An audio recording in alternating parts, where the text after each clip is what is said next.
기도하겠습니다.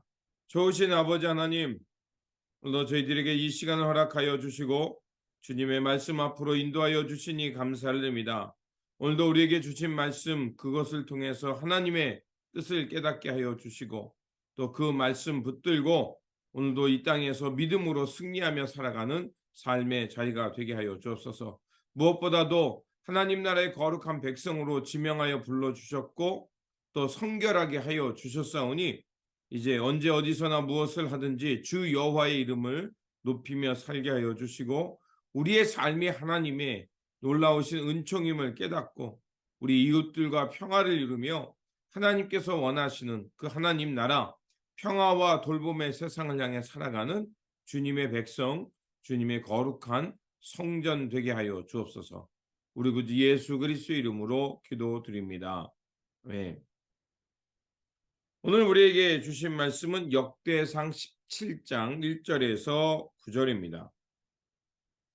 다윗은 자기의 왕궁에 살 때 예언자 나단에게 말하였다. 나는 백향목 왕궁에 살고 있는데 주님의 언약궤는 아직도 휘장 밑에 있습니다. 나단이 다윗에게 말하였다. 하나님께서 임금님과 함께 계시니 무슨 일이든지 계획하신 대로 하십시오.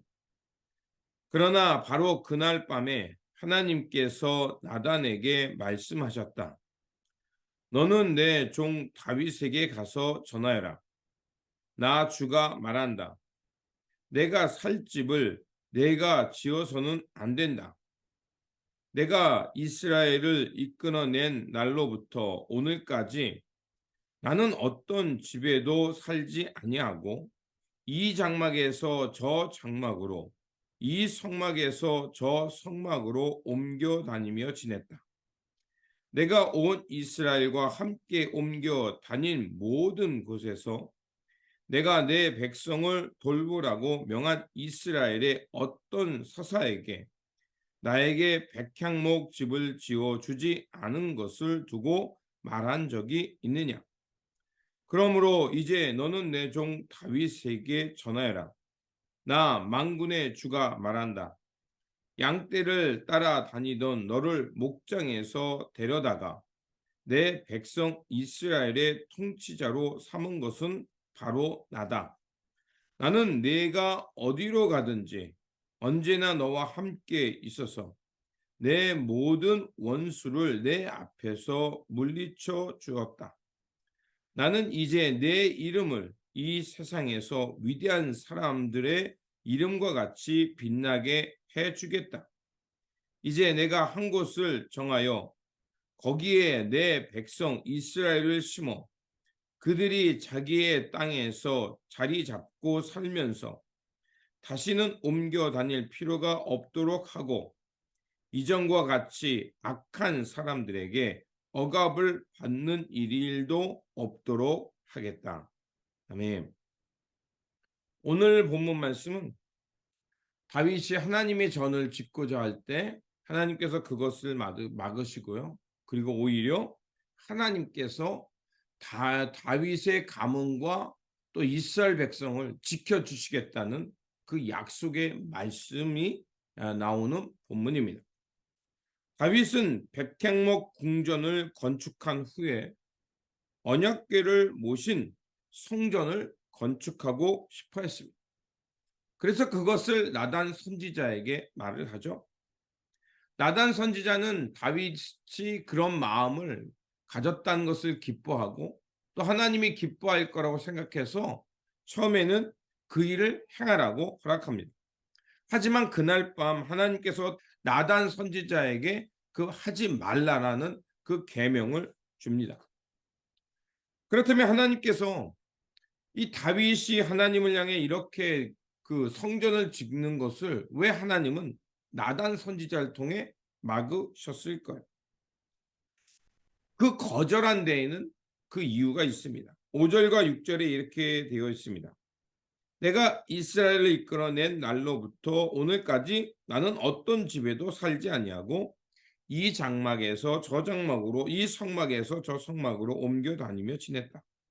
내가 온 이스라엘과 함께 옮겨 다니던 모든 곳에서 내가 내 백성을 돌보라고 명한 이스라엘의 어떤 사사에게 나에게 백향목 집을 지어주지 않은 것을 두고 말한 적이 있느냐, 이렇게 말씀하십니다. 이것은 무엇을 말할까요? 바로 하나님께서는 출애굽 이후로 하나님은 어떤 성전 혹은 집에 갇혀 지내시는 분이 아니라는 것입니다.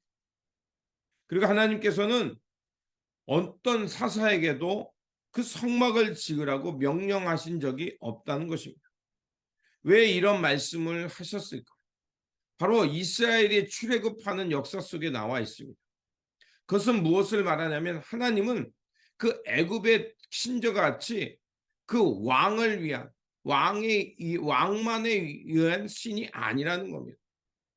하나님은 무소부세하시면서 사람의 손에 지은 것에 갇혀 지내시는 분이 아님을 말하는 것입니다. 또한 성전을 짓게 되면 그 신전에서 뭡니까? 그 신은 결국 그 신을 만든 사람들에 의해서 조종당하는 그런 일들이 일어납니다. 그래서 하나님은 그것을 거부하는 거였습니다. 그리고 하나님께서는 진정한 사람의 손으로 짓지 않은 진정한 성전이 무엇인지를 나중에 그 때가 되면 알게 하시겠다는 것을 우리에게 말해주고 있는 것입니다. 다윗이 하나님을 향해 이런 깊은 마음을 가졌다는 것, 또 하나님을 향해서 무엇인가 하고 싶어 했다는 이 마음은 너무나도 깊은 마음입니다. 하나님께서 좋아하시는 마음일 겁니다. 그래서 우리가 기도할 때 기도할 속에는 여러 가지 의미가 담겨져 있습니다. 사람들은 기도하면 내가 무엇인가를 하나님 앞에 간구하는 것이라고만 생각합니다. 물론 기도 속에는 그게 담겨져 있습니다. 하지만 기도 속에는 그보다 더 깊은 의미들이 담겨져 있습니다.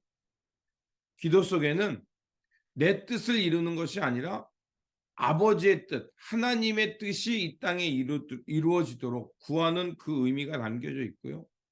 그리고 하나님의 뜻, 하나님의 통치가 이 땅에 충만하게 이루어지기를 바라는 것이 있습니다. 또한 기도 속에는요, 당연히 간구하는 것도 있지만 하나님의 뜻을 세워가다 혹은 하나님과 사귀다라는 의미도 포함되어 있습니다. 만약에 우리가 간구하는 것만이 기도라고 생각한다면, 만약 오늘 본문처럼 다윗이 하나님의 성전을 짓고자 할 때 하나님이 그것을 막는다고 하면 어떤 생각이 들까요? 내가 하나님 앞에 정성이 부족해서 그런가? 하나님께서 나를 싫어하시나? 이런 생각이 들 것입니다. 하지만 우리가 기도 속에 여러 가지 의미가 담겨 있다고 말했죠. 내가 비록 내가 원하는 바가 지켜지지 않는다 할지라도 하나님의 뜻을 이루고 하나님의 그 충만한 통치가 이루어지게 하는 것이 기도고, 또한 하나님과 사귄다라는 것을 말한다면 우리가 때로는 내가 내 계획과 내가 생각하는 대로 이루어지지 않는다 할지라도 뭡니까? 그럼에도 불구하고 하나님의 통치는 이루어지고 있음을 내가 알고 그것을 찬양하는 겁니다. 또한 설령 내가 생각하는 일처럼 일어나지 않는다 할지라도 하나님과 사귄다는 건 뭐예요? 하나님은 여전히 은혜로우시고 자비로우시고 공의로우시다. 그 하나님과 사귀면 내가 사는 세상, 내가 보는 시점에서 비록 이런 것들이 불의가 있는 것처럼 보이지만, 그러나 하나님과 사귀게 될 때 어떤 역사가 일어납니까? 아, 하나님께서는 이것조차도, 이것을 통해서도 당신의 뜻을 나타내시고 지금도 이런 불의와 싸우고 계신 하나님에 대해서 알게 됩니다. 그렇게 되면 우리 마음에 조급함, 지금 하나님께서 이 땅에 악이 있는 거에 대해서 내가 막 분노하고 탄식하던 그 마음에서 하나님께서 이걸 통해, 오늘 하나님의 백성을 통해 말하는 것이 무엇이지? 오늘 이 땅에 하나님의 백성들이 어떻게 살라고 가르치고 있는 것은 아닐까? 이런 것들을 알게 됩니다. 그러니까 이런 기도하는 것들이 내 욕망을 충족시키는 것이 아니라 결국 하나님의 통치와 하나님의 뜻이 이루어지는 이런 사귐과 하나님과의 깊은 인격적 만남이 있을 때 우리는 기도하는 시간이 달콤해지는 거고, 내 뜻과 내 요구가 충족되지 않는다 해도 하나님의 뜻을 구하며 묵묵히 가야 할 길을 가는 사람, 하나님을 사모하며 하나님의 뜻이 이 땅에 이루어지도록 묵묵히 자기의 사명을 감당하는 사람이 되는 겁니다. 오늘 본문은 바로 그것을 우리에게 말해주고 있습니다. 우리가 하나님을 향해 무엇을 해야 하나님이 기뻐하고 하나님이 나와 함께하는 것이 아니라, 이미 하나님은 우리와 함께 하시고 모든 상황 속에 우리와 동행해 주실 뿐만 아니라, 다윗에게 이렇게 고백하죠. 저 양떼들 품에 있는 너를 불러다가 내 백성을 다스리는 왕으로 세웠다. 그것을 행하신 분이 누구냐? 여호와 하나님이라는 겁니다.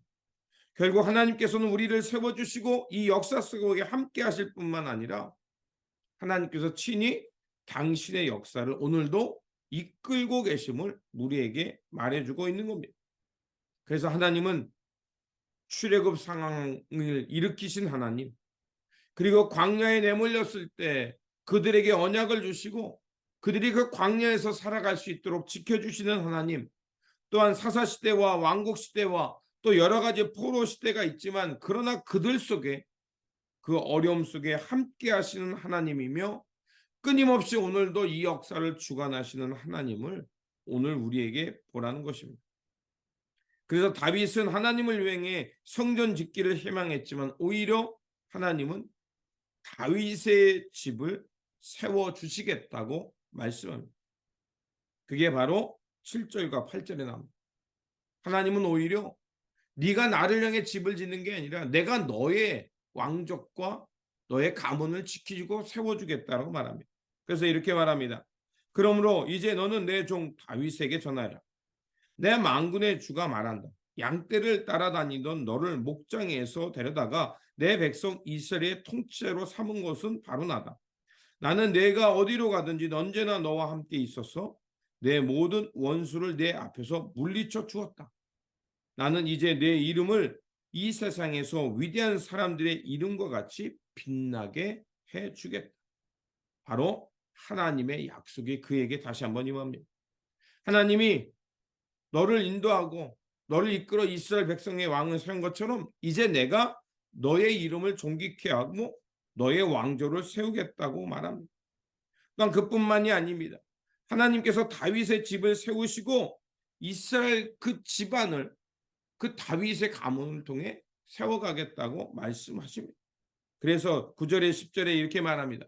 이제 내가 한 곳을 정하여 거기에 내 백성 이스라엘을 심어 그들이 자기 땅에서 자리 잡고 살면서 다시는 옮겨 다닐 필요가 없도록 하고 이전과 같이 악한 사람들에게 억압을 받는 일이 없도록 하겠다. 이전에 내가 내 백성 이스라엘에게 사사를 세워준 때와 달리 내가 내 모든 적을 굴복시키겠다.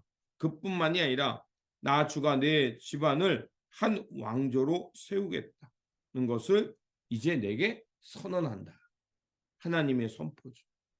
결국 다윗이 하나님을 향해 살고자 할 때 하나님은 오히려 그의 가문과 그의 집안을 시키고, 그리고 그를 통해서 이스라엘 백성들이 다시는 이리저리 방황하지 않게 하시고 한 나라가 되게 하고 더 이상 악한 사람들에게 억압받는 일이 없도록 하나님께서 그들의 왕조를 지켜주시겠다고 말합니다. 그리고 두 번째 약속이 나오죠. 그리고 내 아들, 내 후손을 통해서 하나님의 집을 짓고 내가 그의 왕위를 영원히 지켜주겠다고 말합니다. 그게 바로 11절과 14절에 나옵니다. 이렇게 되어 있죠. 내 생에 다하여서 내가 너의 조상으로 돌아가게 되면 내가 내 몸에서 나올 내 아들 가운데 하나를 후계자로 세워 그 나라를 튼튼하게 하겠다. 바로 그가 내 집을 지어 줄 것이며 나는 그의 왕위를 영원토록 튼튼하게 해주겠다. 이 말씀은 어떤 것을 말할까요? 바로 하나님께서 다윗 왕조를 세우시고 그 후손을 통해서 하나님의 손으로 짓지 않은 거룩한 성전, 그리고 영원한 하나님의 나라를 마련해 주겠다는 약속이 그에게 임합니다. 그 약속이 어떻게 성취되었죠? 바로 솔로몬에 의해서 성전이 건축되었지만 그 성전은 무너졌습니다. 그리고 신약 시대에 와서 예수 그리스도를 통해서 사람의 손으로 짓지 않은 영원한 성전, 영원한 하나님의 나라가 이루게 됐죠. 그것을 누가복음 1장 31절에서 33절은 이렇게 말합니다. 보라, 내가 잉태하여 아들을 낳으리니 그 이름을 예수라. 그가 큰 자가 되고 지극히 높으신 이의 아들이라 일컬어질 것이요, 주 하나님께서 그 조상 다윗의 왕위를 그에게 주리니 영원히 야곱의 집을 왕으로 다스리실 것이며 그 나라가 무궁하리라. 바로 다윗의 후손을 통해 예수 그리스도가 이 땅에 오고요, 예수 그리스도를 통해서 손으로 짓지 않은 영원한 하나님의 집, 하나님의 나라가 건설되는 것을 이 누가는 이 말씀이 어떻게 성취되는지를 우리에게 말해주고 있습니다. 결국 예수 그리스도를 통해서 진정한 왕조와 바로 하나님의 영원한 언약, 그리고 하나님의 그 거룩한 성전이 지어지고 성취되었음을 우리에게 말합니다. 이런 하나님의 세우심과 하나님의 놀라운 은총을 깨닫자 16절부터 27절은 다윗이 하나님께 응답하며 감사와 찬양의 기도를 드리는 것을 볼 수가 있습니다. 자기의 자금을 알고 그럼에도 불구하고 나를 통해서 하나님께서 이런 위대한 역사를 드러내실 뿐만 아니라 하나님께서 이런 선한 역사와 하나님의 그 영원한 나라가 지속되는 것을 보자 그는 감사하며 하나님 앞에 찬송을 드렸던 것입니다. 그렇습니다. 하나님께서는 특정한 장소, 사람의 손에 의해 제한되거나 갇혀지는 분이 아니라 오히려 하나님은 모든 역사 속에 시간과 공간을 초월해 역사하시는 분이요, 오늘도 당신의 백성을 통해서 함께 하실 뿐만 아니라 그 선한 역사를 이뤄가고 있다는 것입니다. 또한 그 하나님은 예수 그리스도를 통해 우리 가운데 오셨고요, 하나님의 나라가 무엇인지를 다시 한번 깨닫게 하셨고 성령을 통해서 오늘도 우리와 함께 하실 뿐만 아니라 하나님의 영원한 나라가 세워져 감을 보게 하시고 또 그 길을 향해 살아가게 합니다. 그렇게 우리는 하나님의 자녀로서, 이렇게 하나님의 택함받은 사람으로서 어떻게 살아야겠습니까? 바로 하나님께서 세워가는 그 영원한 집, 바로 예수 그리스도 안에 새로워져서 주님과 함께 거룩한 성전으로서 하나님께서 이끌어 가시는 하나님의 나라, 하나님께서 세워가시는 그 영원한 하나님의 그 나라에 집을 지어져가는 성전으로, 그 안에 거룩한 성전의 돌로 지어져가며 살아가는 것이 중요합니다. 그래서 우리 삶 속에 하나님의 그 영광이 드러나고 또 우리의 삶을 통해 하나님의 살아가심이 들어갈 뿐만 아니라 하나님께서 이끄시는 선한 역사, 이 땅의 진정한 평화와 또 하나님의 백성들이 하나하나 깨어남을 통해서 하나님의 그 이끄시는 선한 역사를 향해 나아가서 주님께서 원하시는 진정한 영원한 나라를 세워가기 위해 힘쓰며 살아가는 것이 바로 하나님의 택한 백성, 언약 백성임을 믿습니다. 이런 하나님의 거룩한 성전 되어서 하나님의 영원한 언약을 향해 살아가는 저와 여러분들이 되시기를 주님의 이름으로 축원드립니다. 기도하겠습니다. 우리를 택하시고 영원한 성전으로 지어져 가시는 하나님, 다윗이 하나님을 위해 성전을 짓고 싶어 하자 하나님은 다윗의 마음을 기뻐하시며 오히려 다윗의 집과 가문을 견고히 세워주시겠다고 약속하셨습니다. 그리고 하나님의 그 약속은 다윗의 후손을 통해서 예수 그리스도를 보내주셨고 그 예수 그리스도를 통해 영원한 집, 하나님의 거룩한 성전이 이 땅에 세워졌습니다. 그러하오니 아버지 하나님, 우리도 예수 그리스도 안에서 다시 한번 새로워지게 하여 주시고 예수님과 함께 이제 거룩한 가문이 되어서 거룩한 성전으로 지어져 가게 하여 주옵소서. 그래서 우리가 살아가는 일상 속에 하나님의 자비하심과 긍휼하심, 또 놀라운 선한 역사가 있음을 기억하면서 하나님과 함께 동행하면서 주님께서 이끌어 가시는 그 선한 역사, 사랑과 평화, 돌봄과 하나님 나라의 정의를 향해 살아가는 주님의 백성, 거룩한 성전의 돌과 같이 쓰여지는 우리의 모습이 되게 하여 주옵소서. 우리 구주 예수 그리스도 이름으로 기도드립니다. 아멘.